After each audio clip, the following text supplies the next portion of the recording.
ใจตัวไหนผู้หาเพิ่นวิธีเกะสองมากอันนั้นมันมีกองประกอบคำเขียนเนาะการบริการของแกนโมเขาเลยบ่ดีมันก็เขียนใส่หันโอ้สิไปเขียนอยู่นั้นเลยมือไรแล้วมือไรทางหัวหมอจังสิไปอ่านจังสิมีกะคลิปนี้จะพาทุกคนมาส่องคลิปย้อนหลังของบ่าวหมอแคนที่ปะทะกับทานหมอในโรงหมอแห่งหนึ่งในประเทศลาวก่อนที่บ่าวหมอแคนจะหายตัวไปฟังกันเลยทุกคนเขามีเบอร์สายด่วนข้อมูลการติดไปเมื่อแต่ละตึกบ่เข้าใจตัวไหนผู้หาเพิ่นวิธีเกะสองมากอันนั้นมันมีกองประกอบคำเขียนเนาะการบริการของแกนโมเขาเลยบ่ดีมันก็เขียนใส่หันโอ้สิไปเขียนอยู่นั้นเลยมือไรแล้วมือไรทางหัวหมอจังสิไปอ่านจังสิมีการเปลี่ยนแปลงมันบอกเอาลงเฟซบุ๊กออนไลน์อย่างนี้มันดีอยู่แล้วสังคมในปัจจุบันนี้นะเข้าใจบ่เจ้ามาผู้เดียวนะมีปัญหาหมู่เข้ามามือนึงเป็น4-500ผู้อื่นเขาคือบ่มีเอาสมมุติว่าการบริการของแกนโมเขาก็จะถือใจเหมือนเข้าใจอ้ายน้องสิอธิบายให้ฟังเด้อคนอื่นบางทีเขาอาจจะบ่เข้าใจเรื่องสิว่าจังได๋วะบ่เข้าใจเรื่องเอาลงเฟซบุ๊กเนาะอาจจะเป็นแต่ว่าเขาก็แบบเก็บอยู่ในใจนะเดี๋ยวคันท้าว่าเฮาบ่เฮ็ดบ่เอาลงแบบนี้บ่ทางห้องหมอเลยบ่ยอมรับบ่มีการเปลี่ยนแปลงแล้วเดี๋ยวมือไหลล่ะมันจังสิแบบมันจังสิถึกตรงไปสั่งง่ายๆบ่ได้เว้าว่าอันนี้นั่นหรอกนี่จะให้ครูสอนนะมันก็เป็นอย่างซั่นแหละแล้วเฮ็ดจังได๋ล่ะเดี๋ยวมากวดต้องชุกจะมาวันเช้าจะลงแล้วว้าวแล้วอยู่นี่มันกินไปบ่ได้เดี๋ยวมันดีตามแล้วแล้วอันสิเดี๋ยวดีบอกกินไปเข้าไปที่ละข้าวจะเป็นปัญญาในนี่เขาบ้านญาตินี่จะต้องบ่ถือเขาเปลี่ยนยาเนาะเดี๋ยวสิเห็นมันดีเบิดบาดเดียวไปเนาะเดี๋ยวเฮ็ดจังได๋ล่ะว่าค่อยเอาลงเฟซแนวนั้นผัดว่าฟิตมันจับเป็นตัวมันนอกมันจะใกล้มุ่งนั่นแหละเขาก็ว่าอันนี้อันจะทานหมอเฮาก็มีส่วนพิษส่วนพิษบ่ได้ให้หายโอนปกติแล้วเนาะมันต้องก็สิกวดมันต้องมีดินเข้ามาไปเชียร์กันก่อนจะมากวดแต่ว่าเขาก็ว่าแต่ว่ามันสวยมันนั่นแหละเขาก็เลยให้ใจนึงนะเขาจะไปเขาบอกได้ว่ามันช่วยเพิ่นบอกว่าให้คอยไปอยู่เนาะคุณเกือบเป็นชั่วโมงเพิ่นจะหักมาหาเอาเองดอกคนเวลาเพิ่นต้องการนะตอนนั้นเป็นประมาณ 11:00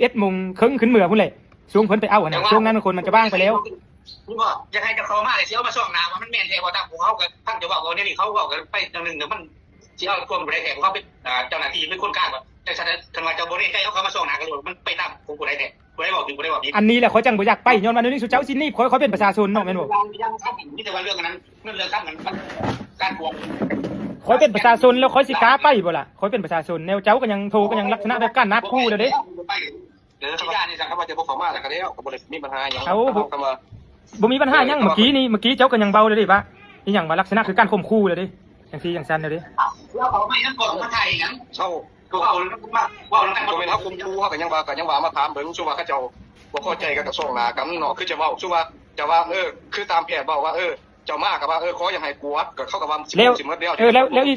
ก็เข้าใจแล้วเจ้าว่าขอเอาลงเฟซลงไลน์นั่นบุลลี่เนาะจักคมเขาตีทางโจมตีทางหงหม้อแล้วมันบ่แม่นแต่ขอเอาลงเรื่องแบบนี้คนอื่นเขาเอาลงก็บ่แม่นเรื่องหงหม้อก็เรื่องอันอื่นนะก็แม่นอยู่คอยบ่แม่นสำนักข่าวใหญ่คอยก็ว่าดิ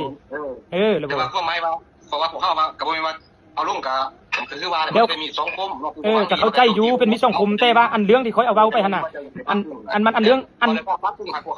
เขามีเบอร์สายด่วนข้อมูลการติดไปเมื่อแต่ละตึกบ่เข้าใจตัวไหนผู้หาเพิ่นวิธีเกะสองมากอันนั้นมันมีกองประกอบคำเขียนเนาะการบริการของแกนโมเขาเลยบ่ดีมันก็เขียนใส่หันโอ้สิไปเขียนอยู่นั้นเลยมือไรแล้วมือไรทางหัวหมอจังสิไปอ่านจังสิมีการเปลี่ยนแปลงมันบ่เอาลงเฟซบุ๊กออนไลน์อย่างนี้มันดีอยู่แล้วสังคมในปัจจุบันนี้นะเข้าใจบ่เจ้ามาผู้เดียวนะมีปัญหาหมู่เข้ามามือนึงเป็น4-500ผู้อื่นเขาคือบ่มีเอาสมมุติว่าการบริการของแกนโม